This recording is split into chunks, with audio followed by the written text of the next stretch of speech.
હવે સમાચાર જોઈએ વિસ્તારથી તો સુરતમાં તારીખ 10 મે 2025ના રોજ સુરત શહેરમાં દિન પ્રતિદિન ડ્રગ્સના કેસોમાં વધારો થઈ રહ્યો છે।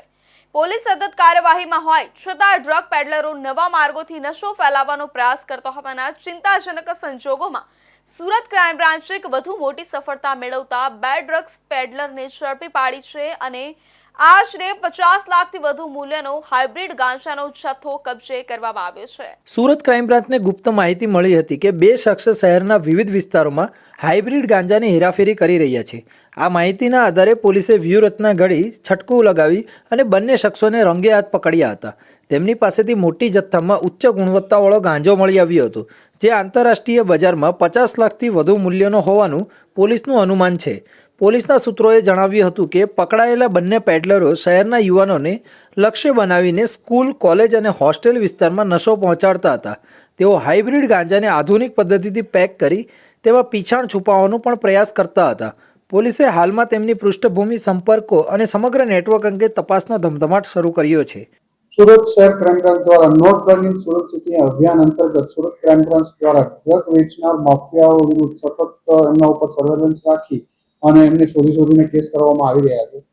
એ જ અભિયાન અન્વયે કાલ સુરત ક્રાઇમ બ્રાન્ચના પોલીસ ઇન્સ્પેક્ટર આર.આઈ. જાડેજા અને એની ટીમને એક માહિતી મળી હતી કે પાંડેસરા વિસ્તારમાં ગુજરાત હાઉસિંગ બોર્ડના એલઆઈજી ક્વાર્ટર્સના ધાબા ઉપર જે હાઇબ્રિડ ગાંજો છે, ઓજી તરીકે જે ઓળખાય છે, એની એક ડિલિવરી થનાર છે અને આ બાતમી અનુસંધાને ક્રાઇમ બ્રાન્ચની ટીમ દ્વારા પંચો સાથે, સરકારી પંચો અને સાથે એક રેડનું આયોજન કરવામાં આવ્યું હતું અને ક્રાઇમ બ્રાન્ચની ટીમ દ્વારા એક સફળતાપૂર્વક રેડ કરતા બે ઇસમો પકડી પાડવા આવ્યા હતા, જેમાં એકનું નામ આદિત્ય ઉર્ફે આદિ યોગેન્દ્રસિંહ, જે રહે છે ત્યાં હાઉસિંગ બોર્ડ પાંડેસરામાં જ અને મૂળ રહેવાસી છે ફૂલપુર યુપીનો, અને સેકન્ડ જે માણસ પકડાનો પિયુષ ઉર્ફે કલ્લુ ગુલાબભાઈ પટેલ, એ પણ ત્યાં હાઉસિંગ બોર્ડમાં જ રહે છે અને મૂળ રહેવાસી છે રાજવાડા એમપીનું।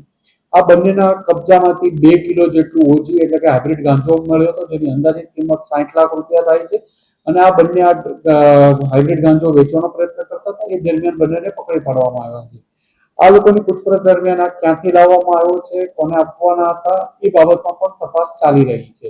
આવી રીતે સુરત ક્રાઇમ બ્રાન્ચ દ્વારા એક ઓજીનો 2 કેજી જેવો મોટો જથ્થો પકડી પાડવામાં આવ્યો છે। 2 આરોપીની ધરપકડ કરવામાં આવી છે અને નજીકના સમયમાં આની સાથે સંકળાયેલા અન્ય લોકોની પણ પૂછપરછ કરવામાં આવશે અને ધરપકડ કરવામાં આવશે। ક્યાંથી લાવતો હતો, કેટલા સમયથી લાવતો હતો, એ તમામ બાબતો ઉપર ક્રાઇમ બ્રાન્ચ દ્વારા તપાસ ચાલી રહી છે।